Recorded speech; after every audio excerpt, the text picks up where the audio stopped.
जो मौन में सुनाई देता है वो शब्दों में भी नहीं सुनाई दे सकता। प्रधानमंत्री के मौन में बहुत कुछ सुनाई दे रहा है और वो सुनकर पूरा विश्व हैरान है। अभी कुछ दिनों पहले जब बजट सेशन चल रहा था तो यह बात तो साबित हो गई कि प्रधानमंत्री कॉम्प्रोमाइज्ड है। प्रधानमंत्री एप्स्टीन के दबाव में हैं, गौतम अदानी के केस के दबाव में हैं। किस दबाव में हैं? अब ये अगर कौन बनेगा करोड़पति में ये 2-3 ऑप्शन भी दें तो सारी ऑप्शन सही साबित हो। तुमने बुलाया और हम चले आए, जान हथेली पर ले आए। सच में वाकई दिल तो हथेली पे लेकर घूम ही रहे नेतन्याहू के आसपास, जान भी हथेली पे लेकर चले गए। ऐसी क्या मजबूरी है कठपुतली नरेश कि वो धागे हिलाते हैं और आप नाचना शुरू कर दें। आपके आने के 48 घंटे के भीतर एक गैर कानूनी जंग इजराइल और अमेरिका ने ईरान पर छेड़ दी, गैर कानूनी। लेकिन भारत में इतना नैतिक बल नहीं था कि इसकी निंदा कर सके। एक शब्द नहीं निकला। सहमा हुआ प्रधानमंत्री, डरा हुआ प्रधानमंत्री, एक शब्द नहीं निंदा का निकाल सके। बार बार हम पिछले कुछ दिनों से कांग्रेस की वक्तव्यों में एक बात सुनते हैं, वसुदेव कुटुंबकम। खरगे साहब ने अपने वक्तव्य में, श्रीमती सोनिया गांधी ने अपने आर्टिकल में वसुदेव कुटुंबकम का जिक्र किया। अतिथि देवो भव भी हमारी एक बहुत पुरानी पहचान है, उस पर मैं आता हूं। यह दोनों वाक्य, ये दोनों जो हमारी पहचान के वाक्य हैं, इनको प्रधानमंत्री भी दुनिया भर में अपने अलग अलग दौरों में जरूर दोहराते हैं। लेकिन हमारी प्रधानमंत्री की जो कार्यशैली है, जो विदेश नीति है, उसमें इन दोनों कथनों का इतना भी अंश नहीं दिखाई देता। एक और कहावत है संस्कृत में, मौनम स्वीकृति लक्षणम, कि आपका जो मौन है उसमें आपकी स्वीकृति परिलक्षित होती है, आपकी स्वीकृति सुनाई देती है।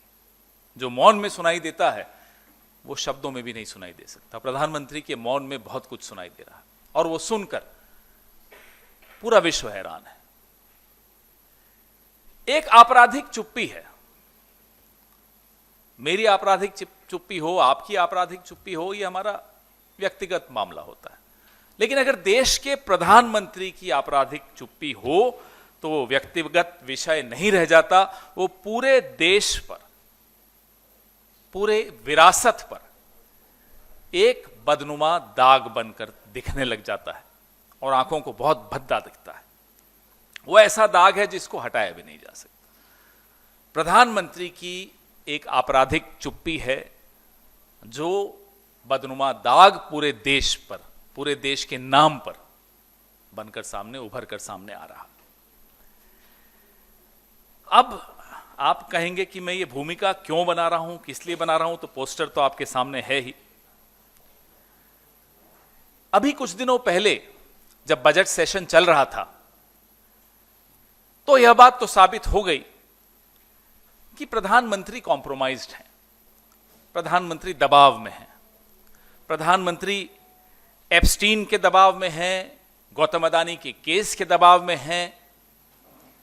किस दबाव में हैं? अब ये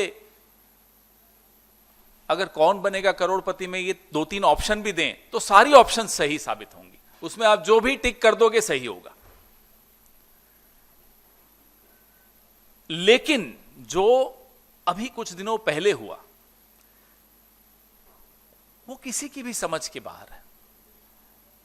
प्रधानमंत्री इजराइल गए तो वहां शुरू कीजिए कि क्यों गए साहब, कारण क्या था?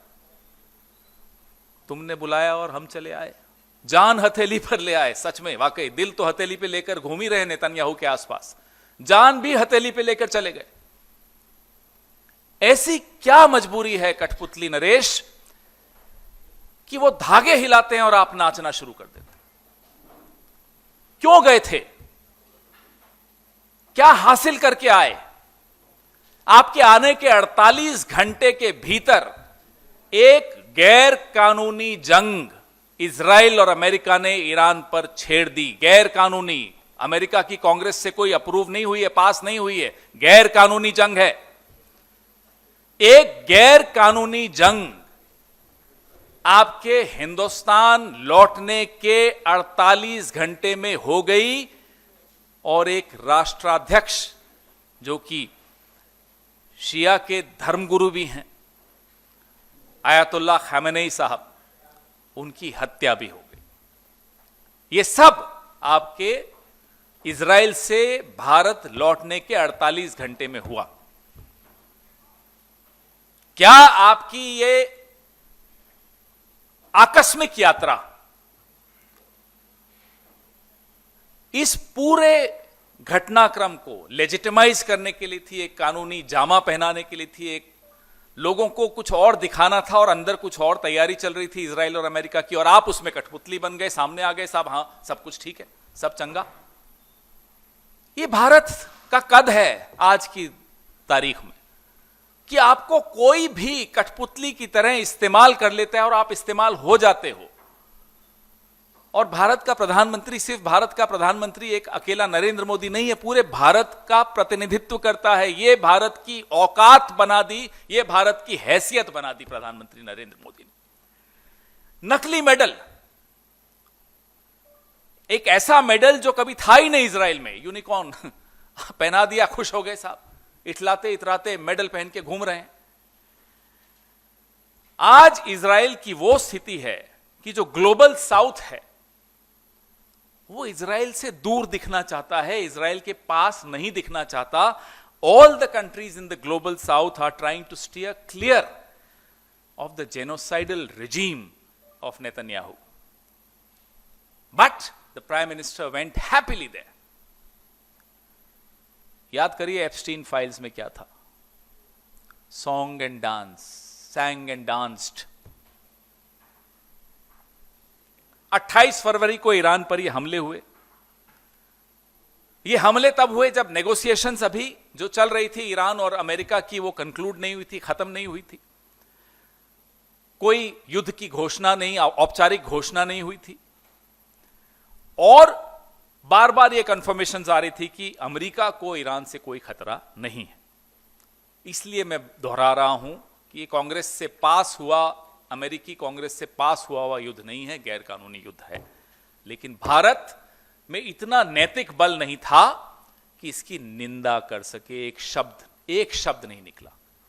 सहमा हुआ प्रधानमंत्री, डरा हुआ प्रधानमंत्री, एक शब्द नहीं निंदा का निकाल सकता। और कभी भारत नैतिक नेतृत्व देता था पूरे विश्व को, आज से 15 साल पहले, 10-12 साल पहले। यह हालत है।